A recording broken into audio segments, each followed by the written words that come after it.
Hello, and welcome to our video presentation from the Health and Caring Ministries of the Desert Southwest Annual Conference. My name is Ross Parrot, and I serve as the full-time care coordinator at the Lakeview United Methodist Church in Sun City. I've served senior adults in direct ministry for over 35 years. I'm happy to have with me today my friend and colleague, Willi Wheeler. She's also a member of our Health and Caring Committee in the conference. Hi.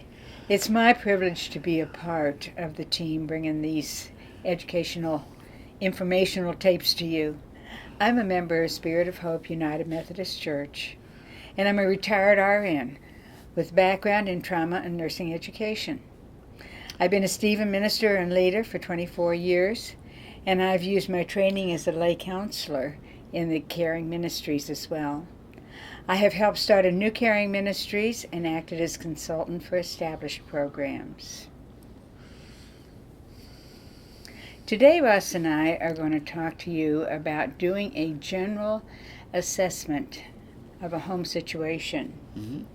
Then we will demonstrate one way of making a meaningful experience of communion during a home visit.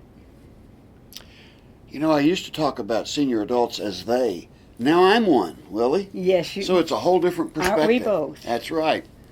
Our discussion today, though, will cover some ideas on how to make a home visit more effective in discovering and meeting the needs of homebound individuals. Yes, many homebound members have a husband or wife who's the primary caregiver. Like most people these days, churches get busy, and slowly the attention to members who can no longer attend worship service and other activities decreases. Some of them feel ignored, and they even get angry. Yes. Unfortunately, when they're out of sight, they're often out of mind, and they fall through the cracks. This is all very true, and it sounds like you've had some personal experience with people that have dropped out, so to speak. Oh, yes. I sure have. While helping a friend organize a caring ministry in her church, we discovered the names of several members who had fallen through those cracks. They weren't happy. Yeah. We had to call on them. You know, I think that's a good approach, to recognize when they are missing and to follow up on them.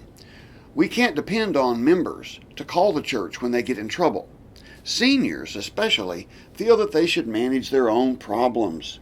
It's my problem, I'm responsible. And they want to do it on their own, but they don't always let the church know.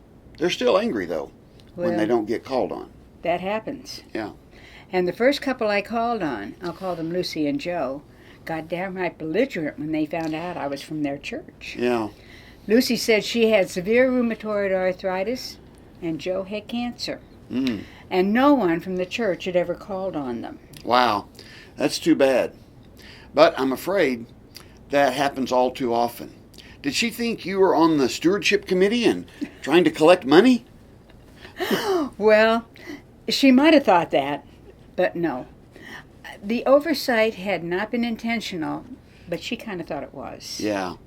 I took it personally. And she said that if the church wasn't there when they needed it, then they didn't need the church either.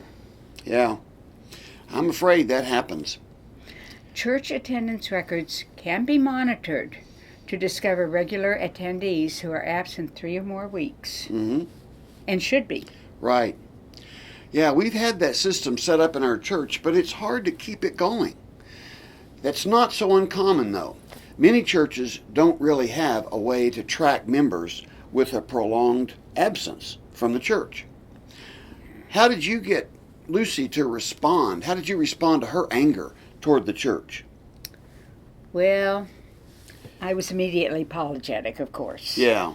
You know, That's gee, a I'm good way sorry to this start. happened to you. Yeah. And after a few minutes of listening to her perception of the situation, which was entirely different than the way it actually happened from my side. Right.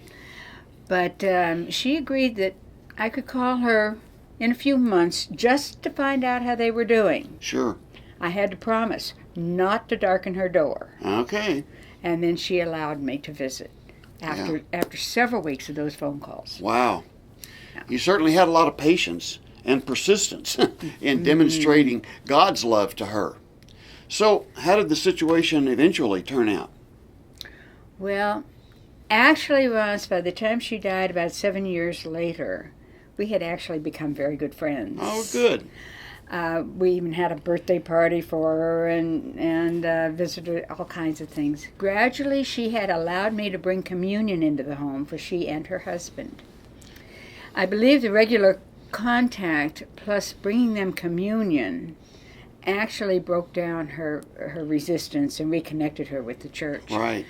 Because their in-home caregiver began bringing Lucy to worship after Jerry died. Okay. And that caregiver, well, Lucy's been gone several years now, but the caregiver is actually still a member of the church, and she's very active. That's wonderful. So that's kind of neat. And Joe passed away somewhere along in there. Yes. Okay. Yeah. Well, God is wonderful when you see Him working in caring ministries. Let's discuss for a few minutes how we deepen those relationships and meet some of the needs with homebound individuals. Sometimes people visit regularly, but they go over the same material time and time again. How would you, from your background, approach that, do you think? Well, you use the opportunity of a visit to do an assessment. Right. And as a retired nurse, my attention is drawn to obvious signs of physical problems and deficiencies. Okay. So I'm going to notice like strong odors that reveal a need. The odors? Odors. Okay. Yeah. The general appearance of the residents and the presence of any dangerous obstacles like exposed cords and loose rugs where they could fall. Okay. The presence of walkers and wheelchairs, oxygen machines, and other assistive devices, they give clues. Right. Is there room to use the walker and wheelchair or store it? Yeah. Are the residents wearing medical alert pennants or bracelets? That gives you a clue. Right, right. How their clothes look and all those kinds of things give How you they're an being idea. cared for. Okay. Some people already have in-home caregivers, but some people have not considered that yet. There's many ways that you can identify people's social, emotional, and medical support systems. I ask each of our members to complete a confidential emergency sheet annually. New members are asked to do this in their orientation as they join the church. That's good. But sometimes people are a little resistant because they don't want to sign anything. So when I ask the person, as I make a home visit, could we fill this out right here while you have your address book and all of your information? I assure them that it's going to be completely confidential, and I keep the forms locked up in a file cabinet in my office. The sheet asks for, their current address, but also for their financial and medical primary care doctor, as well as who's the power of attorney for financial and medical.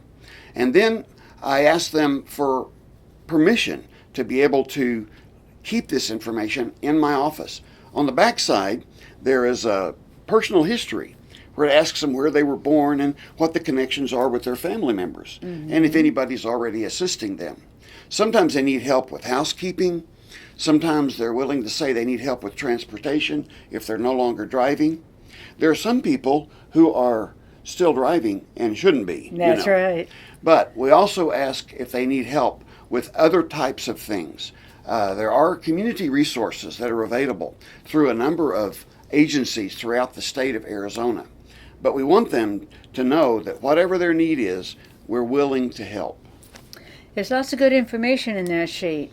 Valuable. And I filled one out one time, and it had to be used when I was air vac'd out and no next of kin was in the area. Yeah. Those are excellent clues to discover an unmet need in someone's life. They may not even always be aware that there are resources.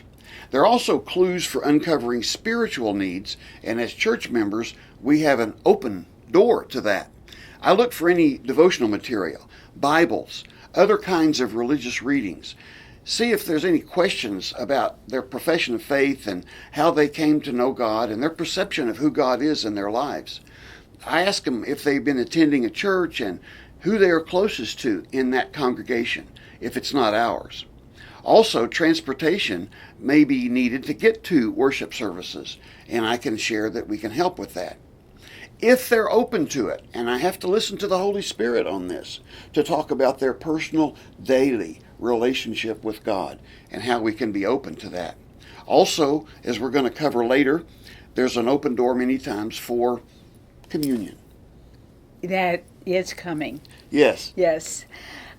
We need to look at the social side of things, too. Sure. The family dynamics. Isolation, boredom, which is lack of appropriate stimulation, and abuse are really common problems among the homebound. Is the resident being ignored, tolerated, overprotected, or oversolicited? Or do they seem comfortable? Is there a balance between their socialization and the privacy and rest? What clues would you look for, Russ, in the social aspects? Well, I would look to see if there were family members or neighbors that might be someone who has a key to their home that they trust that much. As I asked them about family members from the sheet that we talked about, then I also am able to say, is there anyone that you feel has taken advantage of you? Is there anyone who has, have you been the victim of a con? There are lots of schemes going around out there. And then I try to get them to share a little bit with me about their financial ability to be able to afford in-home care, or whether they've been thinking about moving from their home to another place of residence, such as assisted living. That gives me an idea of what they've already thought about. Then we can move on from that point to say what they're first ready to be able to receive. I can give them all kinds of resources, but if they don't agree, then they have to think about it for a while. I have to plant the seeds and let them come back and say, okay, I'm not ready for, in-home care yet, but I could use some help with transportation. Whatever the open door is, that's where I have to walk through. And that gives you the clue of what the open door is. Right, exactly. And what they need. Right. If they're going to stay in their home, they need to be safe. Right.